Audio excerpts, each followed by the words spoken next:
Seja muito bem-vindo, muito bem-vinda ao Coepcast, o podcast para você que quer se atualizar nas diversas áreas da oftalmologia e colocar hoje mesmo em prática no seu consultório os conhecimentos que a gente vai trazer de forma bem direta aqui.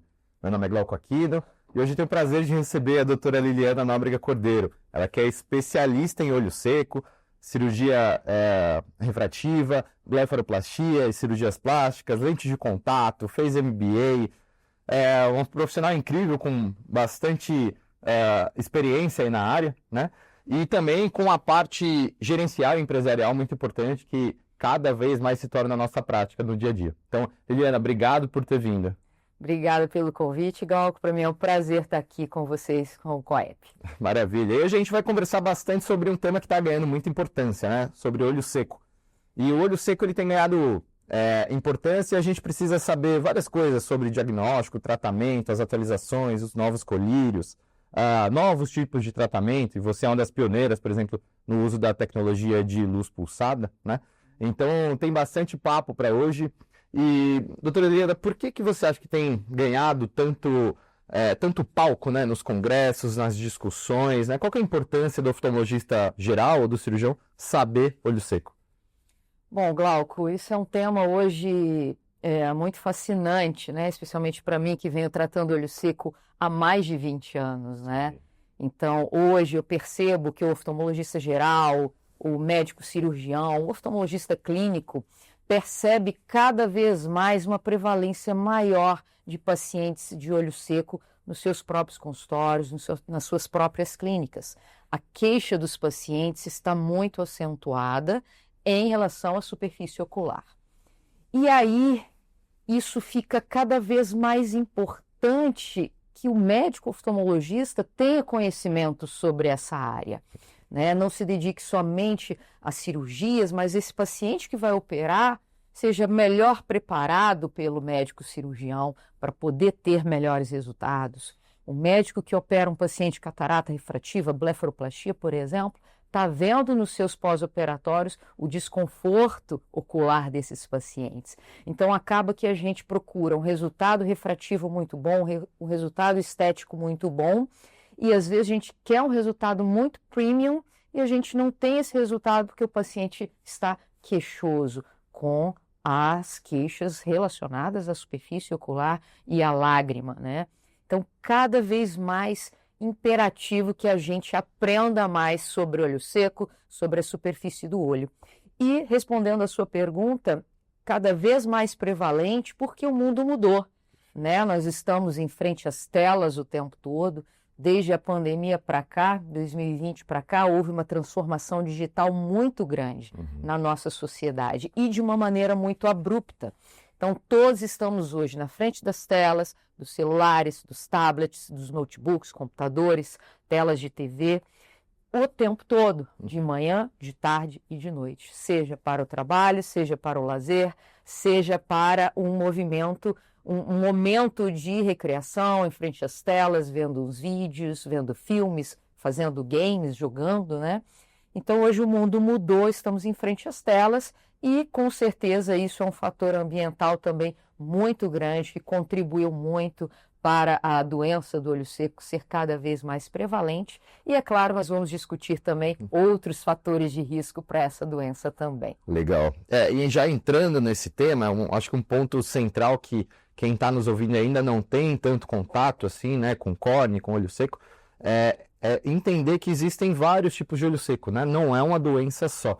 Explica pra gente um pouquinho quais são os tipos e como é que a gente pode diferenciá-los.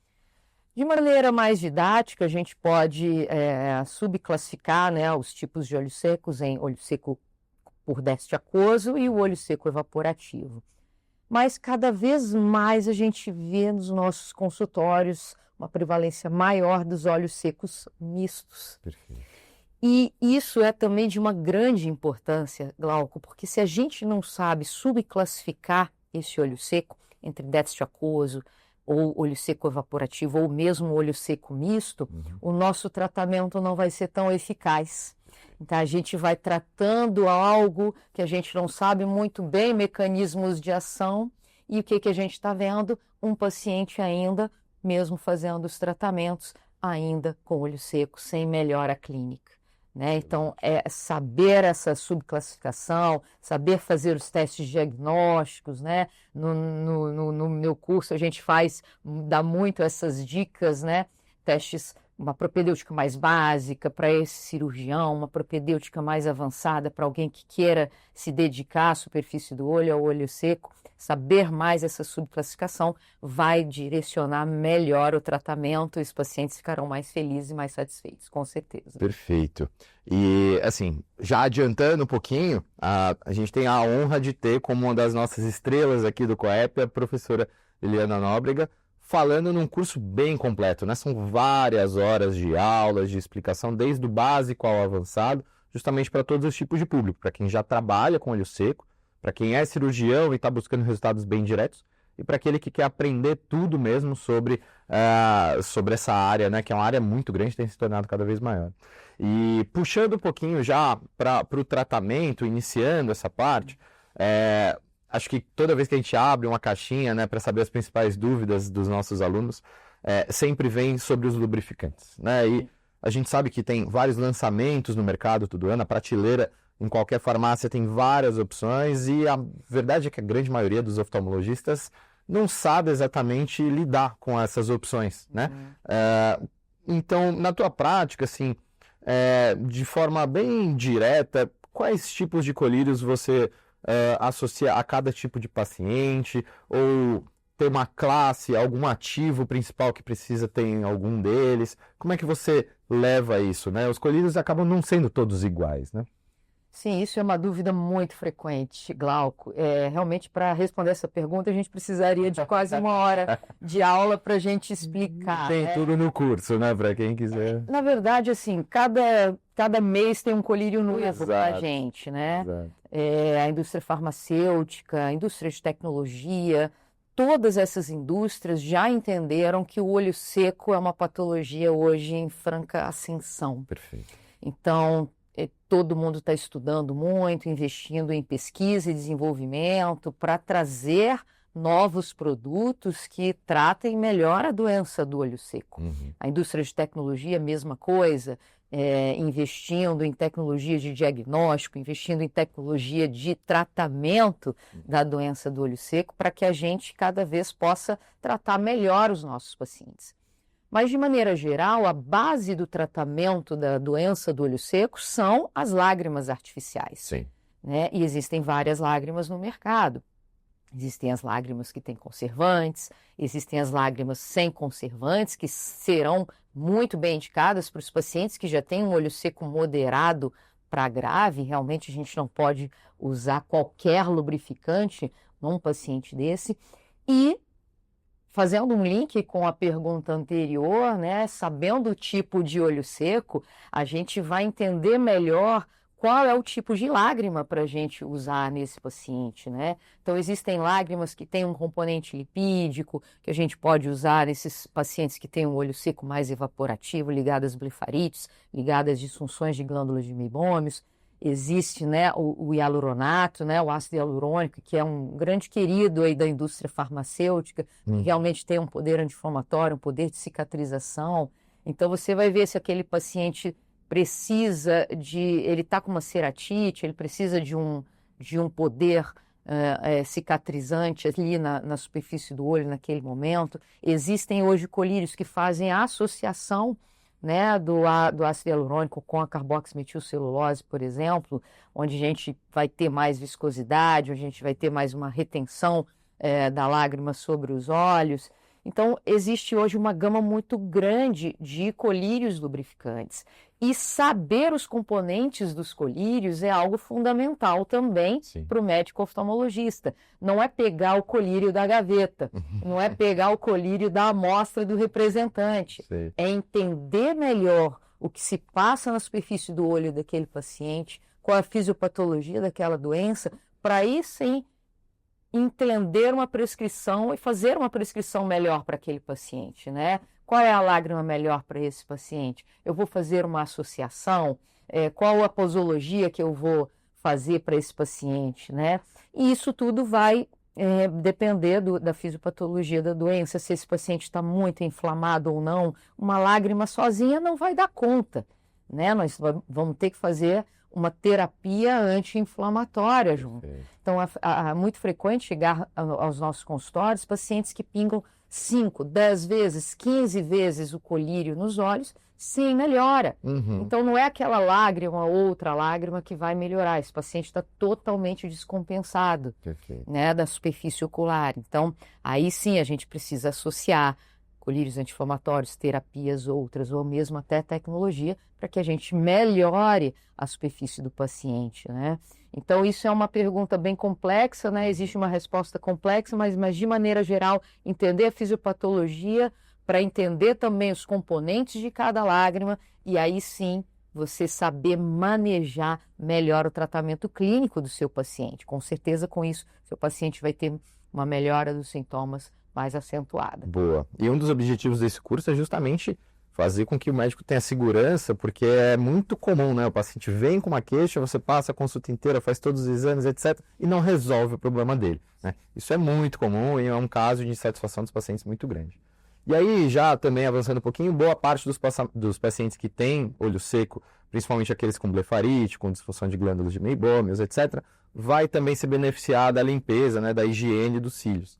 E também é uma gama que tem vários produtos diferentes, mas que até além das possibilidades de produtos é a forma com que o paciente faz isso, né? Como é que é a melhor forma de fazer isso? Como é que você, em geral, orienta os seus pacientes a fazer essa higiene? Tem algum passo a passo? Tem algum produto específico? Como que funciona?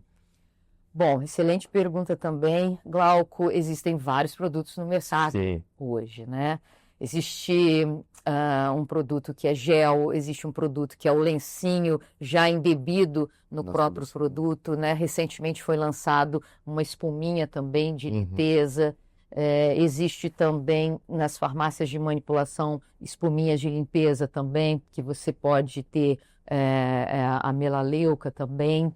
Mais recentemente foi lançado no Brasil, nas farmácias tradicionais, uma espuma com a melaleuca também, que a gente usa muito para esses pacientes que têm um sinal clínico de Demodex, né, nas pálpebras. A higiene é fundamental para pacientes que tenham a doença do olho seco e muitas vezes eu associo também a compressa morna antes da higiene, né? Então eu sempre, quando vejo esses pacientes com blefarites, disfunção de glândulas de meibômios muito acentuado, um grau de inflamação muito grande na borda palpebral, eu faço essa associação das compressas mornas. E normalmente eu indico máscaras, né? Existem máscaras específicas para a disfunção da glândula de meibômios. Essas máscaras você aquece no micro-ondas por 20 segundos e você deixa sobre os olhos durante 10 minutinhos, né? Fazendo aquele aquecimento, né? Derretendo o meibum para que haja uma melhor saída da secreção meibomiana do orifício da glândula de meibômios e que forme a camada lipídica, né? Estabilizando mais a nossa lágrima sobre os olhos. Os pacientes adoram as compressas mornas, né? É algo que também é difícil ter um compliance para o paciente fazer a compressa morna, mas quando ele chega no momento de bastante inflamação, Glauco, é só uma conversa, uma orientação, uma educação do paciente e ele vai fazer. E aí depois você pode até ir diminuindo essas compressas dele, de acordo com a melhora clínica, né? Mas quando chega um paciente com uma inflamação muito acentuada, eu sempre peço para fazer e no momento anterior à higiene, né? Então ele faz a compressa, ele solta aqui aquela gordura, às vezes até o olho fica um pouco embaçado, depois vai piscando, vai melhorando.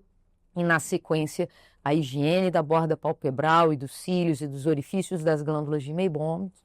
Eu dou realmente as opções para os pacientes usarem, ou eventualmente um e outro paciente eu vou preferir um gel, um outro paciente eu vou preferir um lencinho, outro eu vou preferir a espuminha. Então eu vou manejando, mas sempre a higiene é algo fundamental hoje no manejo dos nossos pacientes. É importante eles entenderem que o cuidado diário e contínuo com os olhos é que vai fazer com que eles tenham uma melhora clínica acentuada. Não adianta o paciente fazer por um mês e depois parar. Aquela condição crônica da pálpebra vai voltar. Então, muito importante a educação do paciente, né? O compliance. Então, na minha clínica, no meu dia a dia, eu vejo meus pacientes, primeira vez, faço um exame muito bem feito, oriento muito, vou acompanhar, follow-up frequentes, né? Follow-ups frequentes para você ter continuamente uma educação. A cada visita eu tenho que corrigir alguma coisa. Eu pergunto como é que está o tratamento, então eu corrijo alguma coisa, o paciente tem alguma dúvida. É isso que vai fazer um paciente ser parceiro seu no tratamento da doença do olho seco.